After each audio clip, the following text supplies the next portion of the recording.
सध्या महाराष्ट्रामध्ये ट्रेंडिंगचा विषय म्हणजे एकच, तो म्हणजे नाद करतो का हॉटेल भाग्यश्री या हॉटेलच्या मालकाची स्टाईल आणि 250 रुपयामध्ये ढवार जेवण। यामुळे हॉटेल भाग्यश्री प्रसिद्ध झालं। हॉटेलचे मालक नागेश मडके हे या न त्या कारणामुळे हॉटेल बंद ठेवत असतात, त्यामुळे ते ट्रोलही होतात।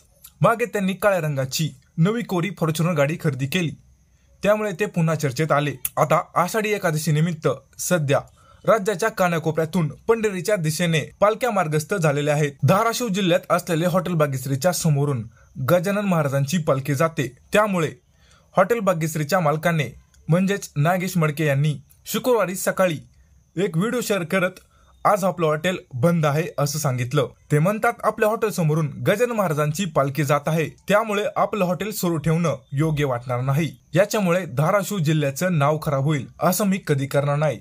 तुम्ही पुढे व्हिडिओ मध्ये पाहू शकता। नमस्कार मित्रांनो, मी हॉटेल भाग्यश्रीचा सर्व आज आपलं हॉटेल बंद ठेवण्याचं मुख्य कारण गजानन महाराजांची पालखी आमच्या धाराशिव जिल्ह्यात 2 दिवस झाले आलेले आणि आज आपल्या हॉटेल समोरनं जात असते ती, त्याच्यामुळे हॉटेल बंद ठेवलेलं आहे। कारण की आपल्याला पटत नाही की आपण आज बकरी कापून चालू ठेवणं हे योग्य वाटत नाही, कारण की धाराशिव जिल्ह्याच्या नावाला डाग नाही लागला पाहिजे ही आपली भावना आहे। त्याच्यामुळे आज हॉटेल बंद ठेवलेलं आहे, कारण की आपल्या जिल्ह्याचं नाव टॉपला राहिलं पाहिजे, त्याच्या खास हॉटेल बंद ठेवलेलं आहे। आणि गजानन महाराजांची पालखी आपल्या हॉटेल समोरनं जात असल्यामुळे हॉटेल बंद आहे। धन्यवाद।